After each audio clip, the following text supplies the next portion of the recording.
Hello everyone, welcome to my channel. My name's Ran. I create content on self-love, personal growth, conscious living, and everything I've learned on my own healing journey.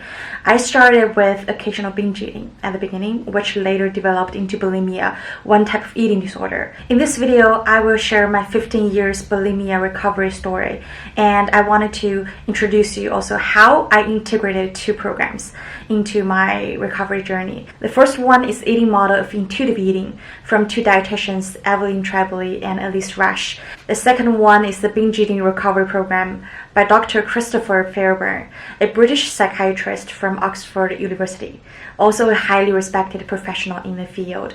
I'm creating this video because I hope by sharing my experience, detours, and lessons I learned along the way will give you a little bit of faith or inspiration that change and healing are possible. There's actually a proven way that works.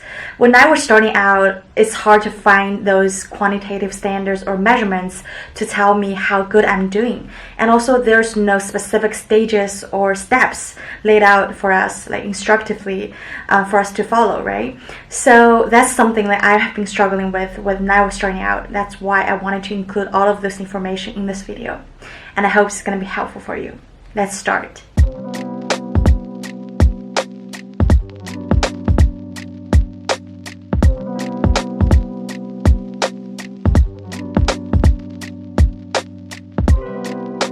There are three stages I went through with this recovery journey. The first stage is to make peace with the forbidden food, which lasts for probably about 8 weeks. At this stage, two things are essential for me. The first one is to build a regular eating schedule so that I have this food certainty that I could feel secure around food. And the second one is to introduce enough or oversupply of the forbidden food, the food that you don't normally allow yourself to eat. I gave myself this unconditional permission to eat. I literally mean everything. And also this is the essential principle for intuitive eating, which I think is very effective in reducing my food preoccupation in my latter stages. I also followed Dr. Christopher Fairborn's program, which teaches us to keep a list of food, just everything that you can think of that you don't allow yourself to eat. And his advice was that just go to the supermarket and just walk through the aisle and see whatever that you don't allow yourself to eat and make a list. And I'm not being exaggerating, but my list is super long, from like whole milk to pot stickers to noodles and even salmon and all those brownies, chips, and all those basically everything that I think is high in carbs and high in sugar and high in fat. This list has to be oddly specific because you are going to eat them like one by one and get over one type of food and move on to another. For example, for me, I think the hardest part was noodles, because I could eat noodles all day, every day for a very long period of time because I just love noodles. So for my noodles phase, I allow myself to eat like 2 times a day. For breakfast and for lunch, I just kept eating it, and lasts for about 10 days before I completely get pretty tired of it. And then I cross it off my list and I move on to my next phase, which is, I think, chips. And I bought all sorts of chips like sour cream, a Mexican chili, barbecue and chicken grill and everything. This exploration process was actually pretty fun and satisfying for me, because whenever I discover a new item that wasn't on my list but could potentially trigger my binge eating episodes, I would think to myself, this is the opportunity for healing and make peace with that specific item of food. And that is also the time I realized that I have been robbing myself of the pleasure of enjoying all sorts of food while being constantly on battles with them. At the same time, this method is practically effective in reducing my food attachment and preoccupation with food, because when I get tired of one certain kind of food, it's hard for me to get triggered by them ever again, right? And also because I know that I won't be triggered, there wouldn't be any likelihood of me taking compensatory like purging behaviors towards it. This stage for me was about 8 weeks, and if it's shorter or longer for you, that's quite normal. If just try to be patient if it takes longer, because everybody's different. Now I wanted to share 2 important lessons I learned from this stage. The first lesson I've learned is that the principle of intuitive eating, eat whenever, whatever, doesn't really apply to me very well at the initial stage, because sporadic eating or unplanned eating is more likely to trigger my binge eating episodes.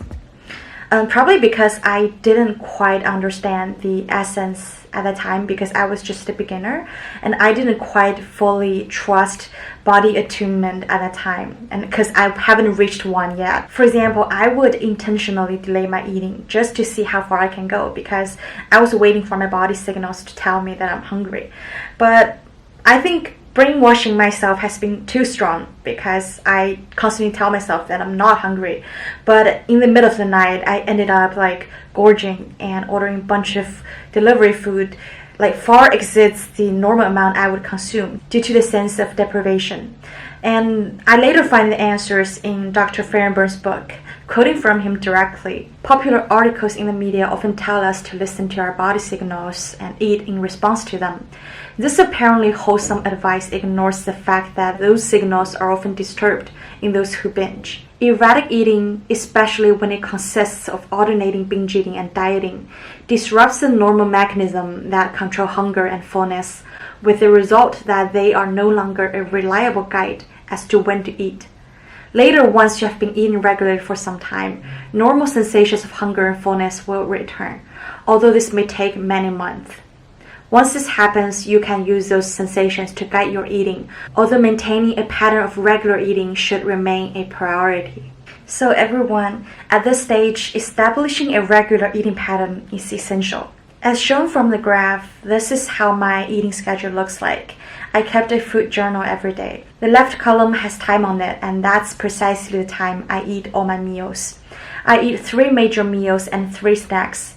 And also on the side, I write down everything, not only what I eat, but also the thoughts, incidents that could possibly trigger my emotions. 4 hours is the maximum gap that you wanted to leave between 2 meals.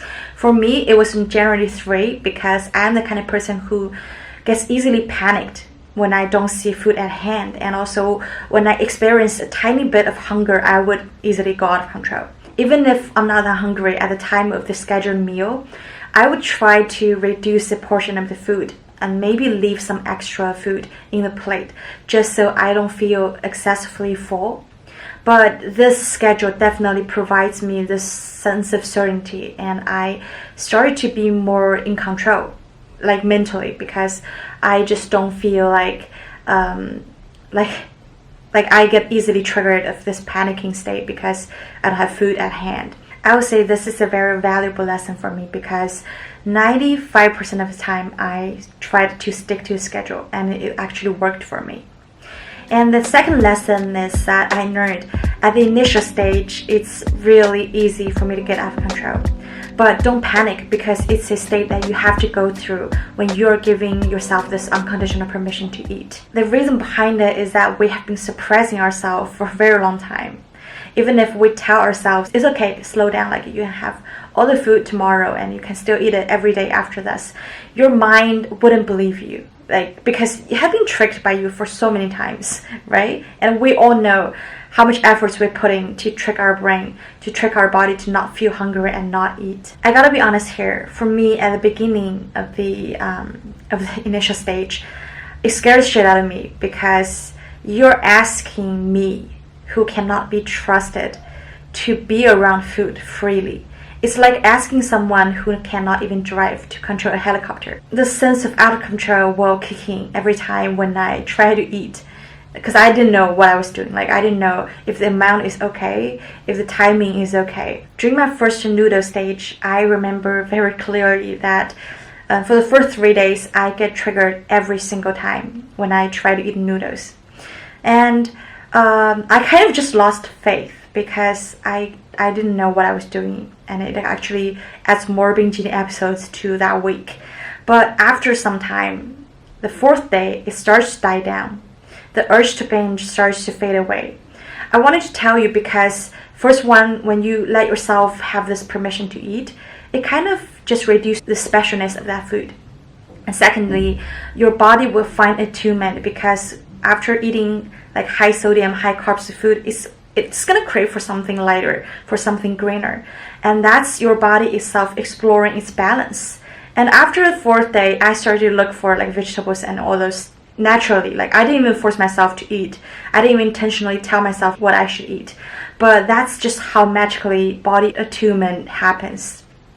And to prove myself that I am really committed to healing, I bought like huge boxes of various kinds of snacks. And also you can plan your phases as well. You can have your Pop-Tart, Krispy Kreme, or brownie phase. Be really comfortable with one item before moving on to the next item. The amount of the food or the length that you have cravings for this food does not matter because everyone's extent is different. I wanted to also add that the one principle to stick to is that keep eating one thing until it kind of stops to trigger your binge eating. And that's the time when your body knows that you are really committed to take care of yourself, and your mind or body would let its guard down. And also be happy whenever you find a new item that wasn't previously on your list, because you are giving one more opportunity to explore and to make peace with that certain food. The second stage is overcoming the pseudo unconscious diet mentality, which for me was about 8 weeks. After the first stage, I became more confident in my relationship with food and also with myself because I thought I was getting better. But then I started to see frequent relapses because I noticed that the intensity and frequency didn't quite reduce as much as I expected to. And then I started to look for answers, and I found them in the original book of intuitive eating.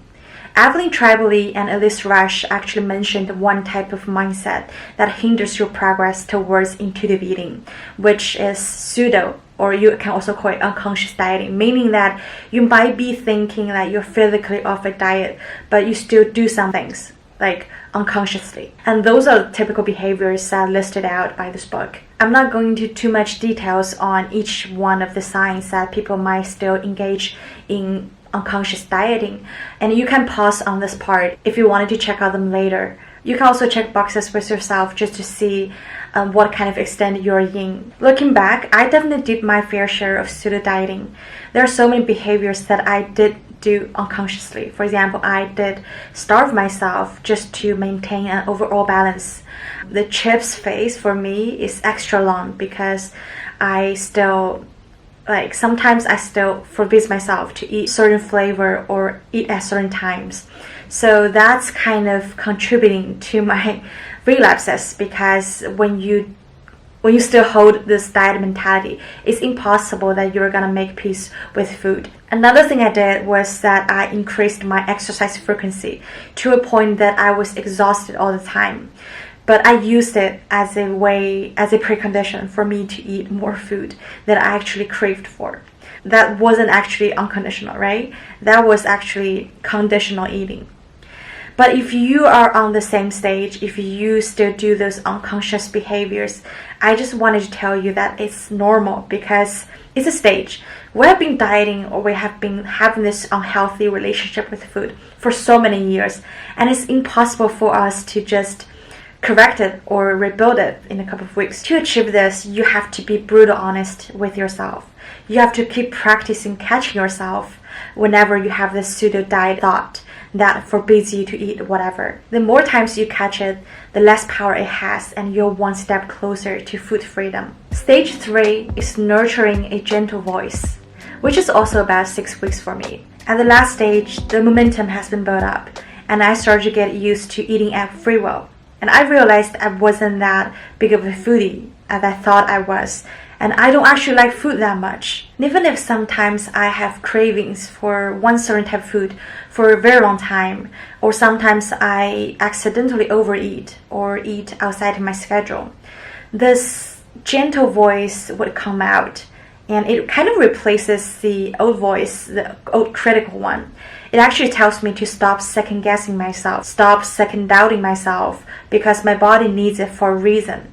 And also it constantly comforted me whenever I felt a bit guilty to eat something, to have finished something. That gentle voice can sound something like this. It's okay, you must be exhausted after such a long day of work. You can have that brownie. It energizes you. You have been really digging that banana chip That's okay, because it looks really yummy. To be honest, I never thought I could have such a healthy relationship with food. Now that my hunger cues come back, and I don't need this journal to tell me, or clocks to tell me that you need to eat at a certain time, because I think I just get automatically hungry at a certain time. And now I work out freely. When I don't want to go, like when I feel tired, I just don't go.